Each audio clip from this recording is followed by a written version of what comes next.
Les belles dames, kobo sanate kozala abonné, pe ko cliquer na cloche pour boyer ba vidéo nyonso yasika.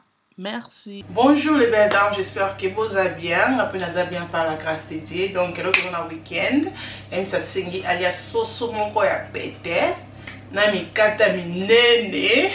Donc pourquoi pas tout ça la recette oyo ngala bino, recette à papa, a singi recette à pete pete, bloc à pete pete. Donc pourquoi pas tout ça la mon abino lelo donc on va se qu'il faut lamba mutema malamu mutema rokita mutema bien pour aller à CP là, OK? Faut pas te lamba mutema mbangu non, moi c'est un lamba ka, faut vraiment ko chanyo sona se ozo lamba ozo à l'aise, ko lamba mbangu te qu'il faut qu'il y ait ka Facebook, ko lamba mbangu te qu'il faut bima non. Donc on ozo lamba ozo calculer air donc moi ça la ka programme nyo sona calcul. Donc faut ça la calcul donc ozo lamba mutema za yo rokita, OK?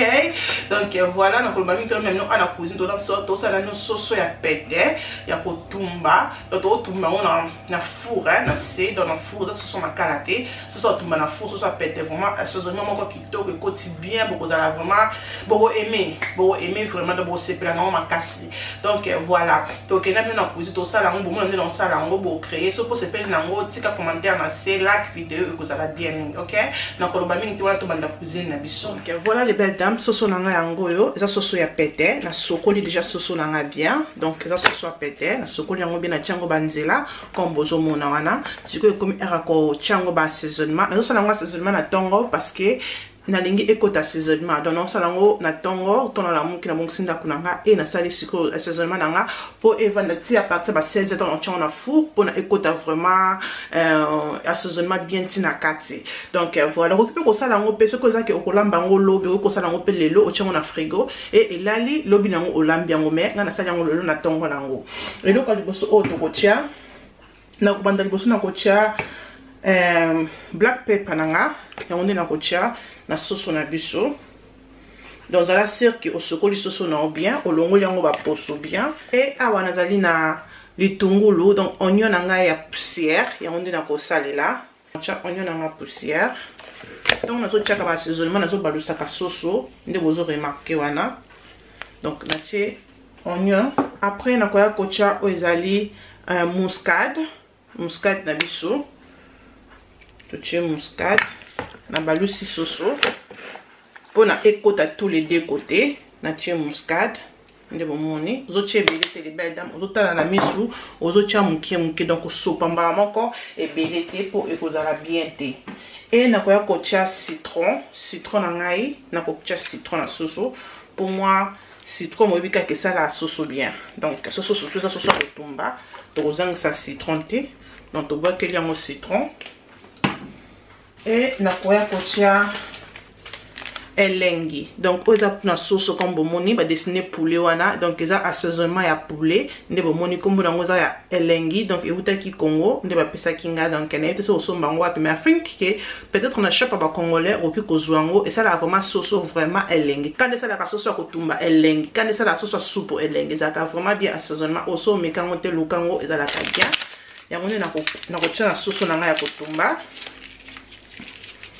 on a essayé la soso elengi et comme c'est la soso leke donc côté si on a kati wana na tiango nyo sauté donc na tiango katikati donc comme vous moni na tiango nyo sauté na tiango katikati ndambu bongo parce que tobo sanate assaisonnement na biso ya elengi ezali na mungwa pe na kati, OK?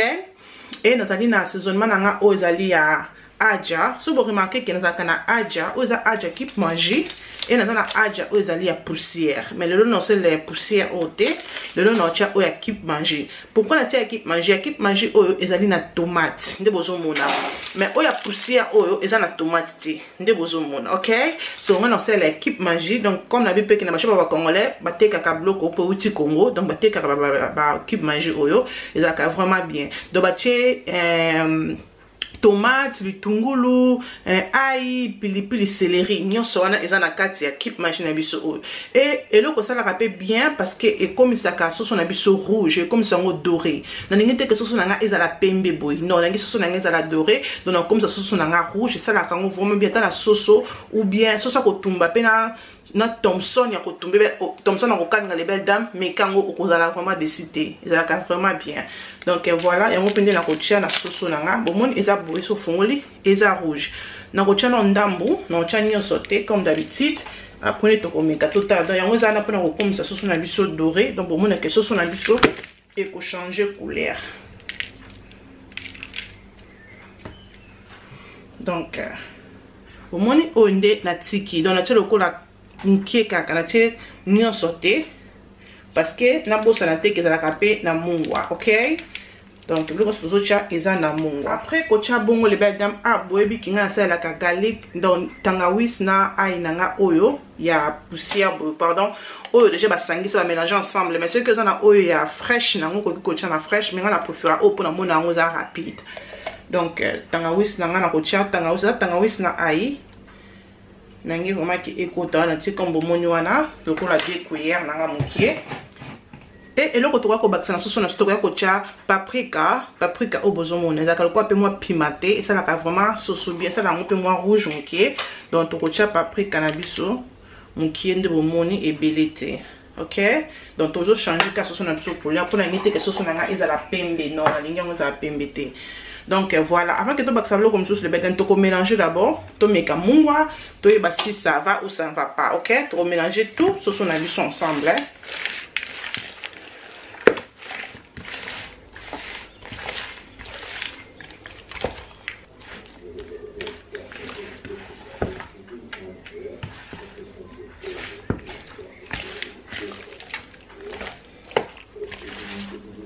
Donc après on a les belles dames na komeka mungwa nanga na soso pour na yeba ceux qui vraiment soso nanga mungwa c'est bon.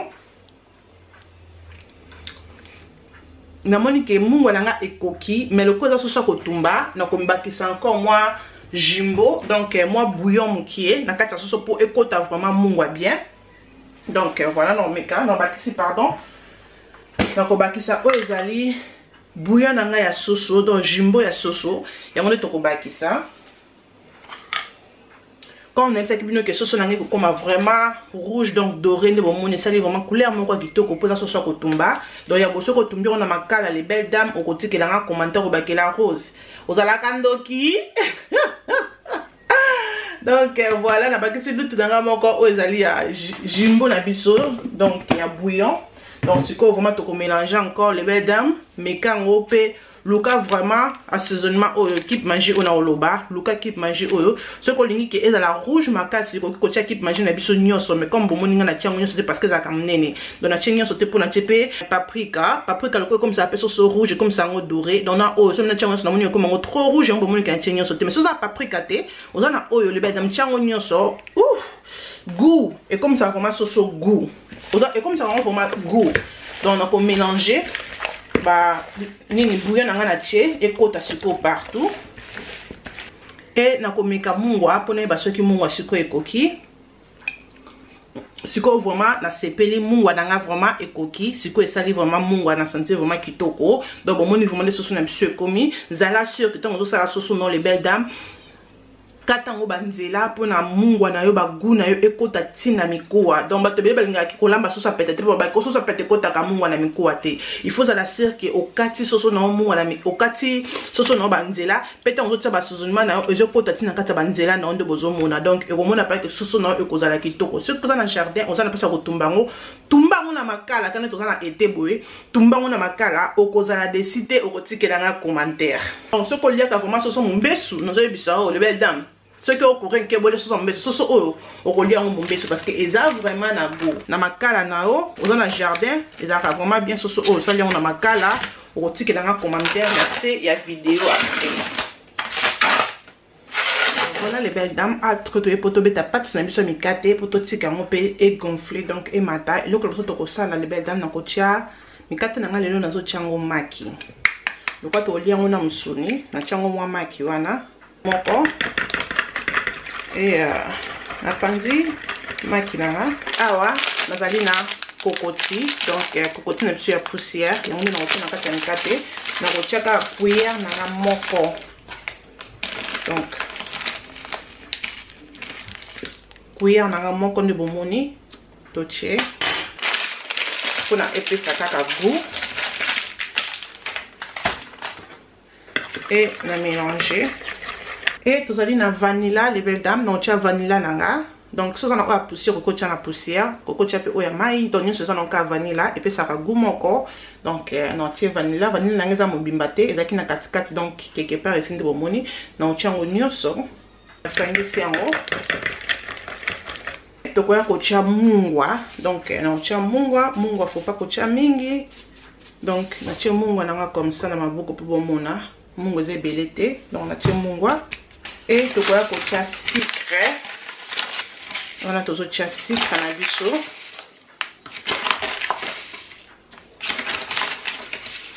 Na tu 3,5 d'abord pour na kota là. Tant on a kocha pâte nanga, na kobanda sko komeka so na bakisa sucre nanga. Donc on a kocha sucre belete son sucre et koleka.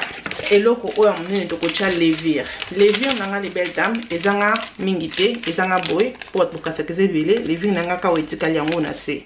Donc alcool levure ezate. On est na kocha ngo nyonso.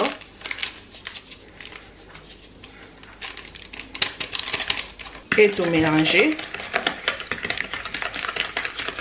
Et loko oyo ko akolanda to kocha moi mai na sozo cha ezali mai ya moto na mai ya malili mélanger. Donc to cha moi mai oyo ezali mai ched.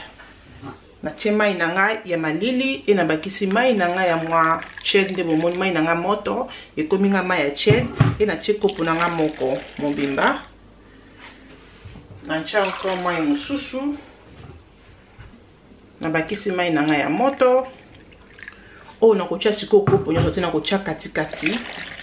Donc na che katikati ya mai na ngai et na zelo kolanga ko mélanger. To kwa ko siko farine. Farine na ndo salela o ezali farine na biso ya bleu ezali self raising flour pa na biso a na UK ya ndo na zo salela. Mais comme on que farine na ngeza vraiment mingité na ko sanisa na farine na ya rouge o ezali farine ya pleine donc e ko sa na le côté. Donc na zo salela nyoso mi balé. Et tout mélanger. Quand on doit farine na yo, on doit balancer.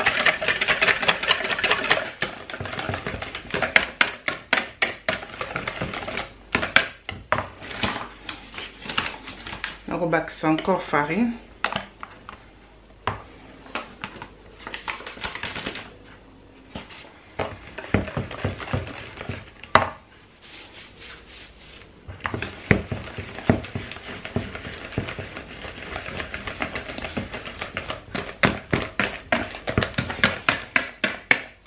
Voilà, donc on met un sucre pour n'aller pas ce qui sucre n'a pas coquille ou bien faut n'avoir qui ça. Sucre n'a vraiment les belles dames et coquille donc on va et coquille vraiment bien. Donc pâte n'a pas bimi pour les belles dames vraiment bien. Bambourmaté, bon moment tout ça de pâte n'a pas bimi pas prêt mbourmisaté. D'autant on veut ta pâte na on la cire qui pâte na et bima bien et bima mbourmaté pour ce bimi mbourma mi kate wana et ko la bien té. Bo ebika ki papa singa kamingi té ah chéra singa kamingi té so chéra le bika ngoko lia so so pété na mi kate c'est peli c'est l'ambre na mtema moko biloko za la kitoko té azolia vraiment ki azo sepe là. Na kocha chassi nanga kuna kanga pâte nangai na otika pâte nanga buti le temps kina ya ko boire quand to banda ko lamba ko mikate nso bonga ke mikate za ya moto donc otika ngo boire kunda ke pâte na biso evimba e mata ah nete poko kanite bandela susu donc il était que pâte na biso evimba et cause là c'est bon donc to chassi na biso.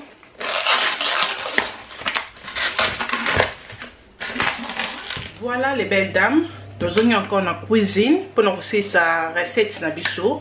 Donc nous avons la pomme de terre nanga oezali rouge. Donc nous avons la pomme de terre ebelete, on tchaka pomme de terre na misato, on a mon notika donc on tchaka pomme de terre na oyo, to kende na kolongola poso. Ceux qui ont moni qui ont na poso kolongola poso les belles dames. Kolongola no poso te, mais nga oyanga elelo na kolongola poso parce que na moni yango za vraiment fraîche te hein. Ça vraiment fraîche te donc c'est ça que nous kolongola poso. Donc ceux qui ont moni qui ont vraiment fraîche wana esika lonkolongola poso te kata mokamba la moko et kozala bien makasi.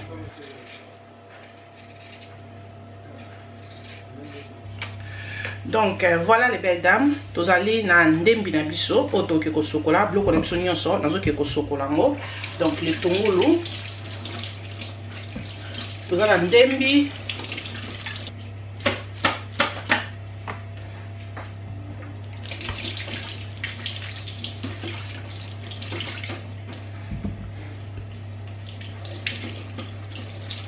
Donc voilà les belles dames. Awa tozali na ndembi na biso to sokoli litungulu, potato, pomme de terre et tozali na 3 couleurs na biso ya pilipili na biso o minene o etikala nga na Afrique non sale lango. Donc 3 couleurs oyo. Donc bloc o tozana ngo na tiko to ko katango. Pardon. Na ko kata ndembi na ngai na opusa bona kati ndembi na nga na katango minene les belles dames. Na katango mikete kine to chaba kalinga kano. Donc na kata ndembi na nga minene. Donc voilà, mon dieu, nous avons ndembi na nga.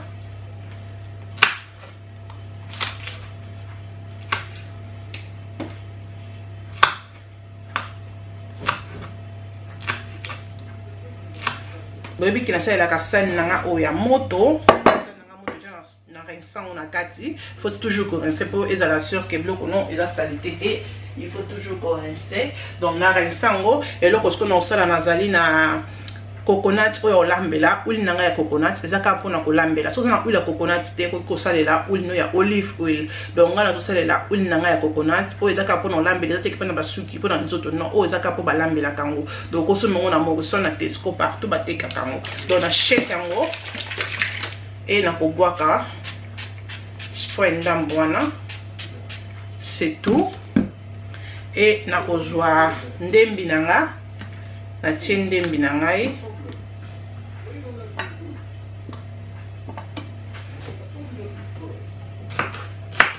et na kata piment na nga pe na piment na nga na couleur na kata ngo to kati ba piment na biso to kati eza boye to ko classer piment na biso na se wana. Donc tche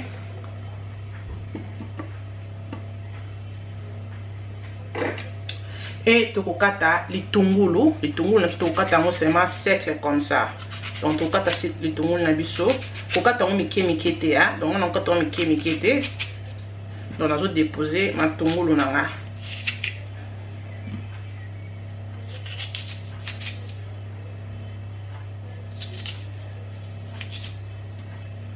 Donc voilà. Maintenant to kati litungulu na biso et to ko kata sko ba pomme de terre et loko tikali. Donc voilà les belles dames, pomme de terre na biso ngo to kati on mike te. Donc moi ba moyenne wana de bomoni et to ko classer pomme de terre na biso pe. Donc pomme de terre mutu so lo baki ke oh la rose. Moi je préfère que sa pomme de terre avant qu'il a tiango. Problème est comme la qui mutu so to lamba ndenge mon côté. Ceux qui ont olimi qui sa pomme de terre na yo avant que au tiango, ils ont un problème té. As long que pomme de terre no elembi tassé. C'est ça le nécessaire. Donc on a tia pomme de terre na nga bona to ki si ngoté, mais la four et lemba. Donc et lemba on a four et là on a problème té. Donc pour na to ki encore pour na tiango encore na moni qui comme trop pété. Donc c'est ça que moi je préfère que na côté si ngo bopo four et kolembi sango. Ce que moni que non, il faut auto qui sango après au cheboué et ça n'a problème té. N'est-ce pas que nous avons 3 pommes de terre, nous avons 3 pommes de terre dans oui, si calme encore pour nous pomme de terre et ça n'a ébélité. Donc nous avons 3 pommes de terre de moni voilà. Et là ko quoi kolanda les belles dames to chia black pepper na bison qui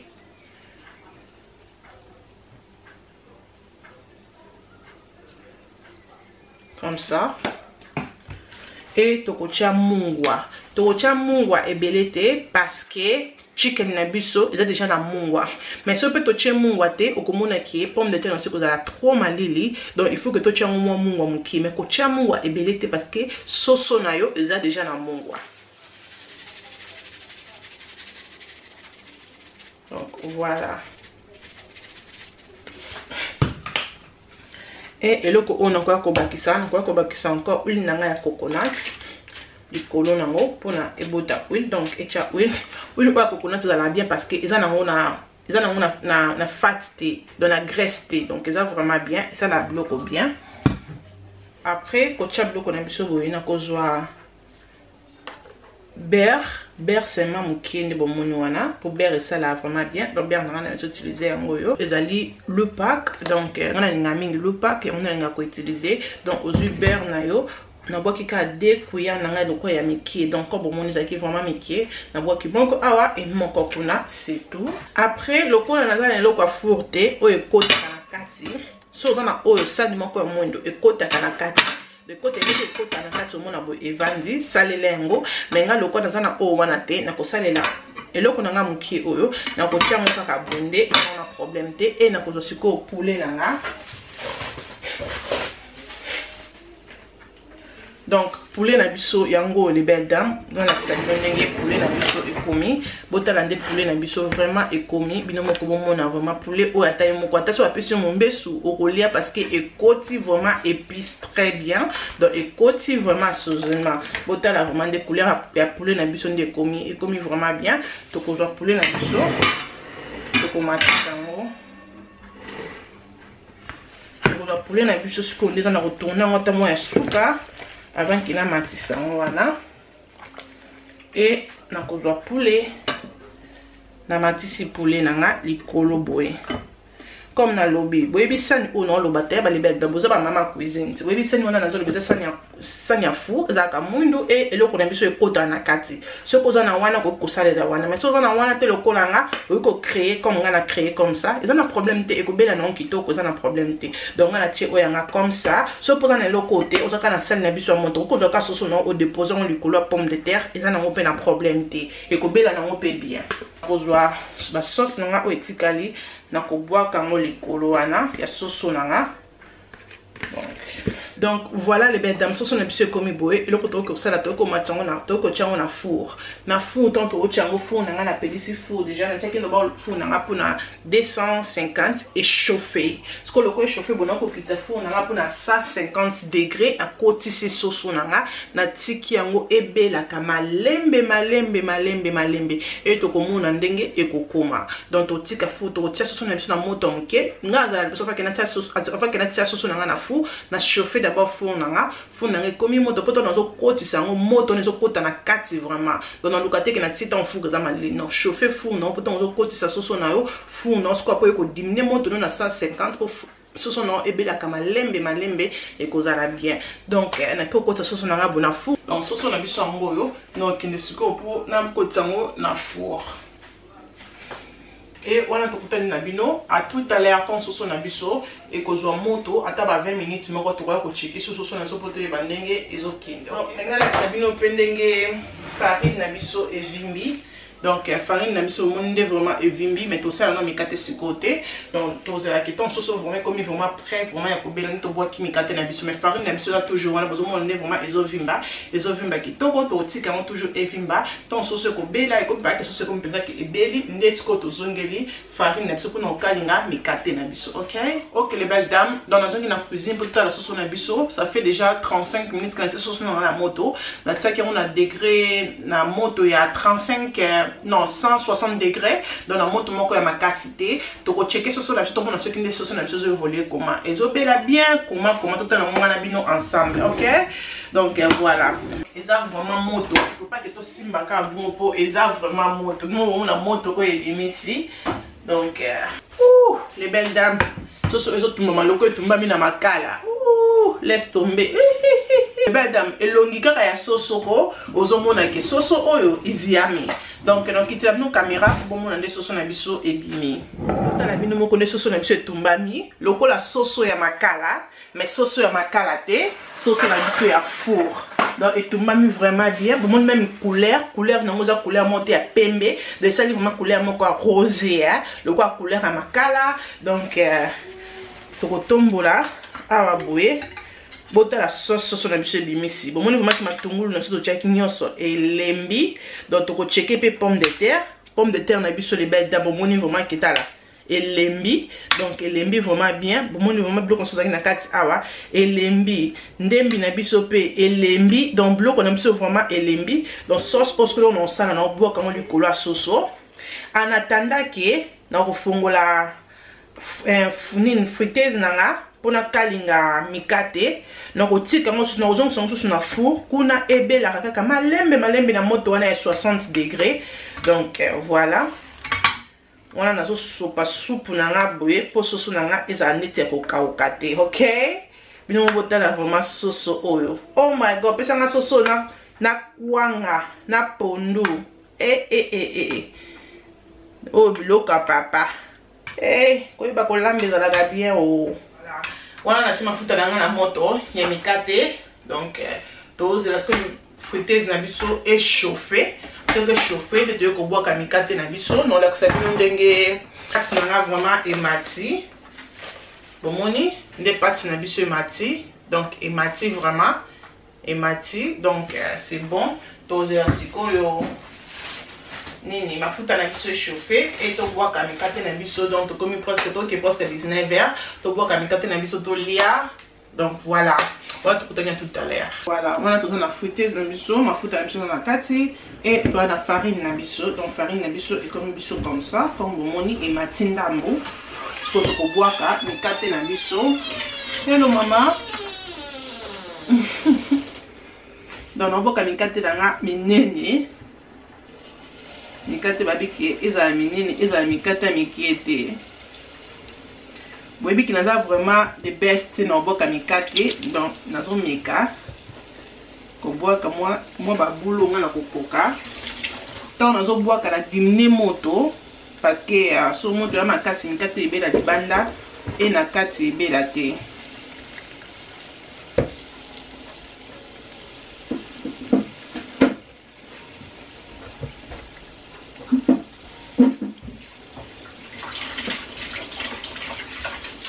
et voilà les belles dames au monde de mikate na nga vraiment ezobela et mikate nso sali yango minene ne chera lingeza la minene donc nasaleli yango minene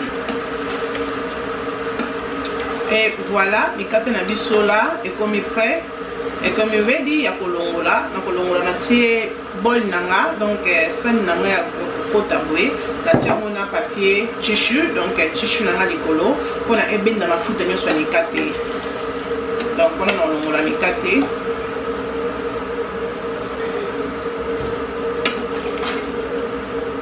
donc voilà les belles dames biloko na biso yango ebeli donc sauce na biso na pomme de terre na se et na mikate donc voilà comme ça singaki yango to salelier to ko kata sauce na biso ngana bino ensemble pour bon mon sauce na biso eza na kati okay. Donc voilà, ce sont vraiment des bimi, donc ébelli vraiment bien.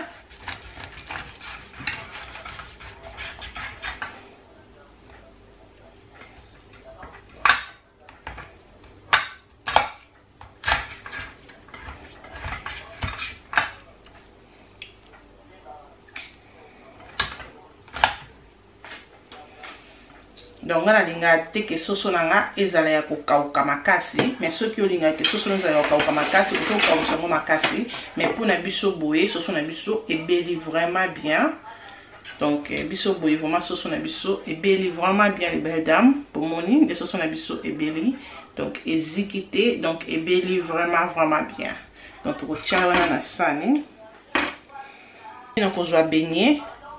Donc il y a des akolia kaka soso na mikate nde ayoki posa kolia lelo donc na rocha sauce nanga na soso pour soso na chiza la teke za yoka kaka buti donc oza vraiment sauce ko lia na kwanga so ko lia na loso ba chicken na boye ba soso boye za la bien so ko lia na loso o ba chinois ils ala ka vraiment bien donc na ko chepe potato moké, pomme de terre moké, mais à 5 qui n'est pomme de terre, mais à goûter.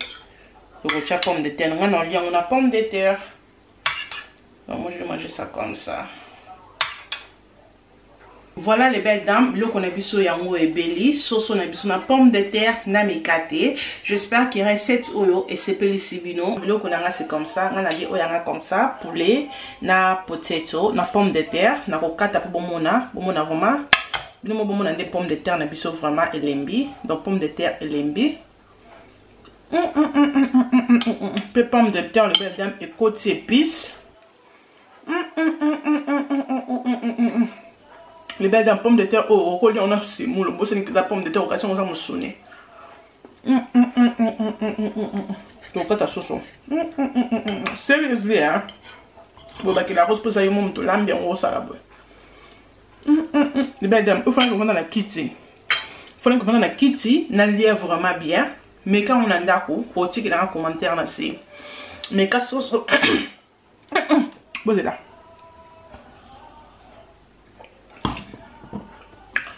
Mais quand on a d'accord, les belles dames, non, le bamingité. Mais quand on a d'accord, au rosson, il y a la rose, et l'autre, au salaire qui est sur la pomme de terre, il a quitté. Donc, merci beaucoup. On a lié au yanga boye, il faut qu'on lia au yayo, n'a ni en socolia. Ce qu'on lia, on a lié pas cacaillou. On a maquillé un cacaillou, on a l'os au cacaillou. Donc, on a lié comme ça, c'est vraiment nice. Donc, au moins, que pomme de terre, monsieur côté épice, ce sont un peu côté épice, de ça, dit vraiment Dieu m'a bien. Merci beaucoup, Nabinonios, pour ça, Kiwana. Pour écouter la vidéo, sur mon vidéo, et c'est délicieux, les belles dames, Kobo, ça n'a été qu'au aimer vidéo, que vous allez abonner à la Rocho, avant que vous allez abonner à la Rocho, et que ça n'a bien makasi, Kobo, ça n'a été qu'au partager vidéo. Ce que vous avez Instagram, Instagram, vous avez la Rocho, vous avez Instagram, ou que vous avez biscuit post, kabilo, et na Instagram. Merci beaucoup Nzambe azala na biso na tokutani mususu mukolo mususu tinate e kominatina. Bye. Hi Cedric, how are you today? I'm very fine, thank you. So tell us a bit about yourself. What do you do? Well, I'm an insurance expert, I'm a financial advisor. I help people when it comes to personal protection plans. So what we do basically, we put in place a financial package in case they have got an accident, sickness, or they fall into unemployment, they get made redundant. We make sure that we can provide some financial support for them and their family, so they still can have a normal life. And we do different sort of packages, aging from income protection, critical illness, life insurance, mortgage insurance, home insurance as well, building and content. We also offer private medical for people that do not want to rely on the NHS and want to get private treatment. We can help them as well. So we've got a different range of package, and we'll also help people in terms of mortgages, investment, and because we kind of expand now, we've got a bigger group and everything is going quite well. Okay, so how do you think it impacts the community? Well, I believe that can impact the community very positively. Why? Because when I started 9 years ago, I was on my own, and now I managed to build quite a big team of about more than 100 consultants with different nationalities, from English nationality, Portuguese nationality, Nigerian, Ghanaian. I've got a different range of people around me, Congolese as well, because I'm originally from Congo. I'm a son of Congo and son of Africa as well. So I've made sure that every sort of nationality work around me, so everybody around the globe, like live in the UK of course, can benefit from our services. And what we do basically, it's a tailored product, so we make sure the client comes first. We look at their affordability, whatever they can afford. We make sure we can put the best possible package in place for them. So it's never about us, it's always about them. We make sure they understand what they're doing. We give them advice. We don't just come and say, okay, this is what you're gonna do, this is how much you're gonna pay. No, we let them choose the product, the affordability. We design the product according to their needs as well. So it's a very exciting moment it's a very exciting time, because we're entering 2020 very soon, and my aim is in probably about 5 to 10 years to have probably 80% of the community covers on a Unisure, because I believe it's possible. So we have an option as well to have more advisors. So we're doing a recruitment, but of course we have to do proper diligence check on the people, and if anybody believe out there that they have what it takes to become the next generation, the next me, the next Yannick, the next Noah, the next Shuruk, the next big advisor, like all the people that I've got around me, we've got an opportunity for them. Okay, how can our community benefit from it? Well, they can benefit from what we're doing by contacting us with my number that is below at the moment, or they can also send me an email, which is there as well. And all they do basically, as soon as they contact me, if I'm available, I'll come myself. If not, I'll send one of my advisor, one of my loyal and trusted advisor, to come and help them. The good thing is we're all around the country. I've got people all around the country, Manchester, Birmingham, the South, anywhere. So if anybody from anywhere in the UK believe they need my services, they can contact me and I'll make someone available, if not myself, and we'll come and have a discussion and we'll tailor the product for them according to their need, and they're happy. So there's a lot of benefit. The benefit is you get a free advice. It's completely free of charge. We come, it's a conversation that we have. Once the conversation is finished, if they're happy, we do something very, very lovely and positive for them. So the benefit is there for them. Well, Cedric, it was a pleasure talking to you today. The pleasure was mine. Hopefully the community can benefit from this information.